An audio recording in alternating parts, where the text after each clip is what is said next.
Prum's influence on Cambodian American life, it's really in his compassion.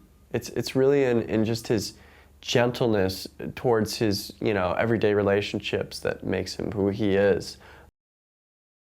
He's a leader without all the stupid leadership, faults.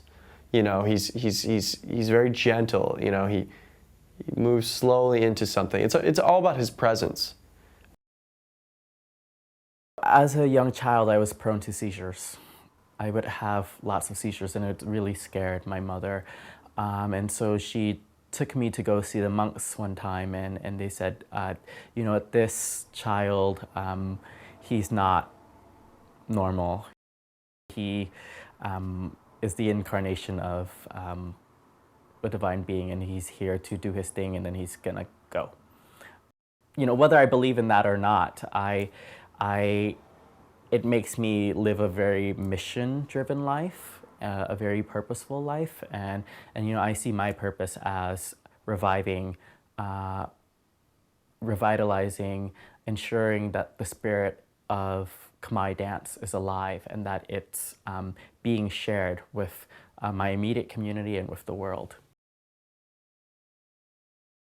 For Prum to come in and doing what he's doing as a man, I think it's a reflection of how the culture and the community, the people and the country has evolved into what we now see as kind of this globalization of sorts, and Cambodia is largely influenced by a lot of outside, like foreign interests and things like that. And so they come in with all these new ideas and all these new just kind of way of expressing themselves as artists. And I think Prum is very much on the cusp of that revolution. Khmer classical dance is an art form that's over 1,000 years old. It was developed as a dance of prayer, a dance of worship. And during the time of Angkor, dancers were actually charged with performing these sacred choreographies that were believed to bring about the fall of rain, bring about prosperity and fertility for the people in the land.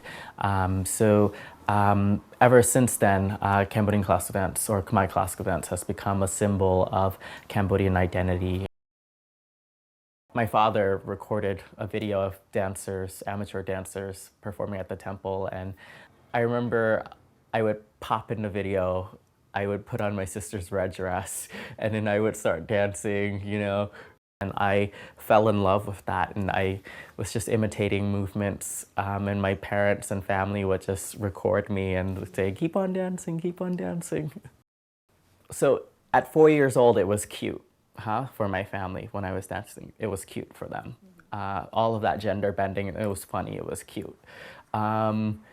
But when I grew older, when I was 16, 17, and I was dancing very seriously with Nik Rusopilin, they realized, oh wait, being an artist means he's going to be poor, means he's going to be struggling. And we know what struggling is. We know what being tied to the land, to the sun, to the rain, and having to depend on that. We know how harsh that is. And here's our son who's doing very well academically, and he's choosing the arts. And so they really tried to, in every way, make me stop dancing. My mother even threatened to disown me once.